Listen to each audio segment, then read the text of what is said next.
Pemirsa, jelang debat keempat Pilpres 2024, calon wakil presiden nomor urut 3 Mahfud MD mengaku siap menjelaskan seputar kasus Wadas jika ada yang mempertanyakannya. Sementara Kapten Timnas Amin Muhammad Syaugi Al-Aidrus memastikan Gus Imin sudah mempersiapkan diri dengan matang untuk menjabarkan visi misi dan gagasan pasangan Amin.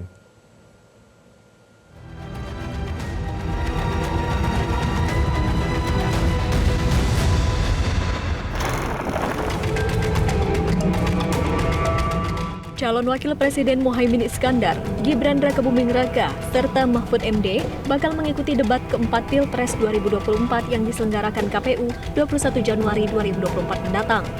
Kapten Timnas Amin, Muhammad Syaugi Al-Aidrus memastikan Gus Imin sudah mempersiapkan diri dengan matang untuk menjabarkan visi misi dan gagasan pasangan Amin.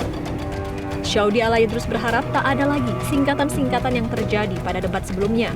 Mantan Kabasarnas itu juga menyebut Gus Imin akan meniru gaya Anies Baswedan dalam debat keempat nanti. Disiapkan ya, persiapan debat Cawapres tanggal 21 ya.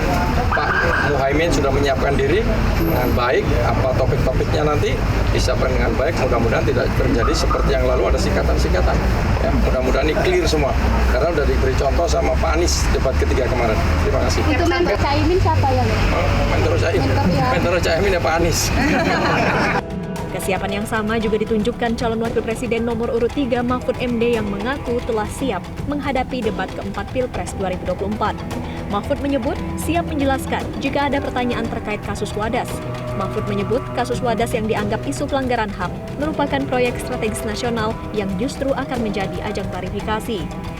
Jadi urusan Wadas itu silakan kalau mau ditanya. Memangnya kenapa kalau ditanya? Bagus juga. Cuman kan katanya kan kasus Wadas ini kan terkait kerusakan lingkungan. Ini berarti nggak apa-apa kalau misalkan dibahas di debat Cawapres. Ya nggak apa-apa, malah bagus. Sementara itu saat disinggung terkait proyek food estate yang dianggap gagal, juru bicara TKN Prabowo Gibran Putri Komarudin menyatakan pasangan Prabowo Gibran tidak akan dihentikan proyek tersebut. Pihaknya akan melakukan evaluasi terhadap proyek food estate untuk kemudian dilanjutkan kembali.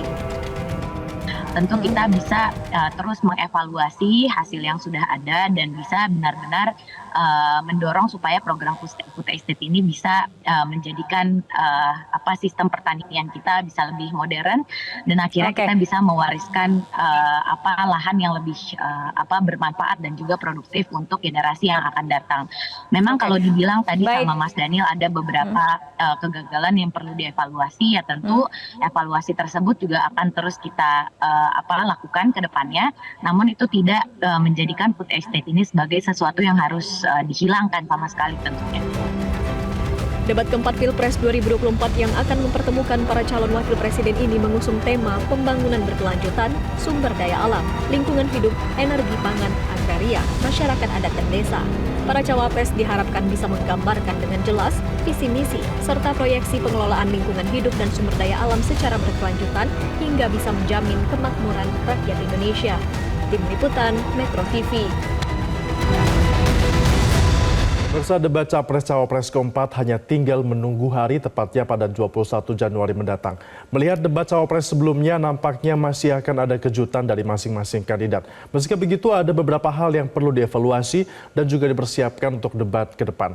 Untuk membahas hal ini sudah bergabung bersama kami, pakar komunikasi politik Universitas Padjadjaran, Dadang Rahmat Hidayat. Selamat pagi Pak Dadang, terima kasih telah bergabung bersama kami Pak Dadang. Selamat pagi. Baik, Pak Dadang, jika melihat debat Cawapres sebelumnya, apa yang perlu dievaluasi dari debat tersebut? Ya, debat Cawapres sebelumnya ya, atau Capres semuanya? Cawapres, ya. Pak Dadang. Baik, debat Cawapres ya. Ini yang pertama, debat Cawapres yang pertama itu dari segi intensi publik itu ya sangat tinggi ya, karena barangkali ada rasa kepenasaran ya terhadap salah satu calon, khususnya Mas Gibran, kan begitu. Nah, kemudian tentu substansi, kan begitu. Nah, dari substansinya sendiri, saya kira kemarin cukup menarik lah, cukup bisa saling seimbang ya, saling menaikkan dirinya atau bahkan berupaya untuk mencoba bahwa lawannya tidak lebih baik daripada dirinya. narasi-narasi yang disampaikan saya kira juga cukup menarik sehingga bisa dievaluasi sebagai gambaran bagi para pemilih menjadi preferensi untuk menilai seperti apa ya kapasitas kapabilitas dari masing-masing cawapres ini. Saya kira itu untuk yang pertama. Iya, Pak Dadang, kalau misalnya di debat cawapres pertama publik penasaran dengan Gibran, tapi ternyata Gibran ini mendominasi dari debat sebelumnya. Apakah di debat tanggal 21 Januari nanti Gibran masih akan mendominasi lagi, terlebih tema yang diangkat ini sangat berhubungan dengan anak muda? Ya, saya kira betul bisa jadi tema ini menjadi sangat menarik, tapi tidak selalu berhubungan dengan anak muda ya. Justru tema yang debat cawapres yang kedua ini adalah tema yang secara umum ya biasanya kurang mendapat perhatian, padahal sangat penting ya, masalah sumber daya alam, masalah pembangunan berkelanjutan, mengenai masyarakat adat, ini seringkali dimarginalisasi gitu ya, tema-tema seperti ini. Padahal sebetulnya ini tema yang sangat penting.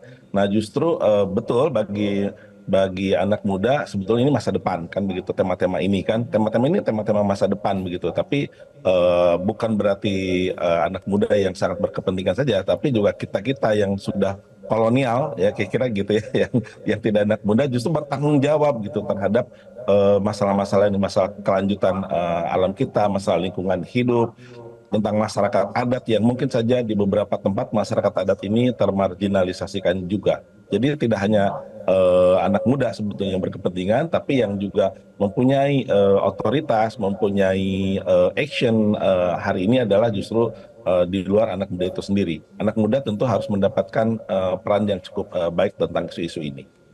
Ya, terkait dengan tema yang tadi Anda sebutkan nampaknya cukup luas juga ya kaitannya dengan masyarakat. Ada soal lingkungan, SDM, dan masyarakat adat. Bagaimana Anda melihat tema-tema itu jika dihubungkan dengan background dari masing-masing paslon? Iya, kalau saya lihat dari apa yang sering ditampilkan oleh para calon, sebetulnya tidak ada yang secara spesifik ya berkaitan dengan ketiga calon. Beda misalnya dengan kemarin ya debat capres tentang pertahanan itu mungkin ke Pak Prabowo begitu ya yang sangat erat dengan itu. Tapi kalau untuk isu-isu ini adalah isu-isu yang tidak spesifik ke setiap cawapres ini. Jadi menurut saya ini menjadi ajang yang cukup kuat, bagaimana bukan substansi yang dikuasai atau didominasi oleh salah satu cawapres, sehingga ini akan betul-betul bisa mengeksplor gitu ya, bagaimana para cawapres ini bisa menyampaikannya. Walaupun mungkin ketiganya punya background di pemerintahan ya dalam kondisi yang berbeda. Caimin pernah jadi menteri, Pak Mahfud sekarang masih jadi menteri, kemudian Gibran pada posisinya juga sudah menjadi wali kota. Barangkali masing-masing punya informasi, mempunyai data, apalagi dalam debat cawapres pasti ada masukan-masukan dan strategi-strategi substansi mana yang harus diangkat untuk menguatkan masing-masing cawapres tersebut.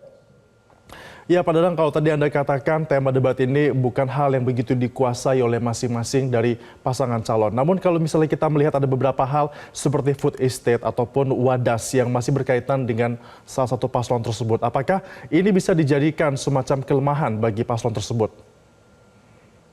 Sangat bisa ya.